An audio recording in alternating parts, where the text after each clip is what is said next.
the Royal Commission on the Status of Women.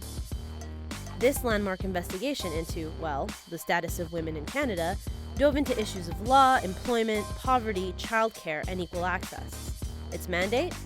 Recommend steps that the government could take to ensure for women equal opportunities with men in all aspects of Canadian society. So, 50 years later, what's changed? And what hasn't? This is Then versus Now. By 1967, women's rights had improved from Confederation times, as in, we could vote, and we were persons under the law. It had taken decades to get even that far. 100 years had passed since Confederation, and still, women earned less than men for the same work. We didn't have access to the same types of jobs, regardless of education. A divorced woman could not have her own legal residence, and over 50% of senior women lived in poverty. First Nations women could lose their Indian status if they married someone without status. Women of color were struggling with racial discrimination. Being gay could get you thrown in jail.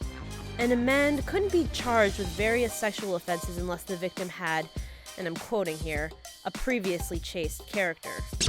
I'm sorry, what the hell? So we called bull and took to the streets. Cut to 1967. After months of campaigning from a coalition of women's groups, Prime Minister Lester B. Pearson convened a Royal Commission on the Status of Women, aka the Byrd Commission, on February 16th. Some men, like these journalists, wondered why the commission was even needed. Don't women have a pretty good status in Canada now, Mrs. Byrd? Well, I think that they have a very good status, but they're not quite sure what it is yet. And a great many women feel that perhaps they're being discriminated against when they go to work because they aren't paid as much as men, or because they don't get the promotions even though they work just as hard and sometimes more than the man who is put ahead of them. Maybe they needed a commission because her nameplate read Mrs. John Byrd. By the time the commission was completed, there was a whole new prime minister, and the report, just a little light reading, only 488 pages and 167 separate recommendations, from legal access to first trimester abortions to a guaranteed annual income for single parents. And to its credit, the government implemented recommendations almost immediately. Some of them, anyway. They created a new Minister for the Status of Women, though the first four were dudes. The government increased representation on all government boards, departments, commissions, council, advisory committees, and task forces. Eventually, a woman even became Prime Minister. Briefly. Though it did take a little while before 50% of federal cabinet ministers were women. Because it's 2015. The legal age for marriage was raised to 18, or 16 with parental consent. On the other side of the coin, a woman getting a divorce could now legally claim she deserved half of the assets. It took until 1985, but eventually First Nations women could keep their Indian status and pass it on to their children, even when marrying someone without it. It became illegal to recruit for any job based on gender or marital status.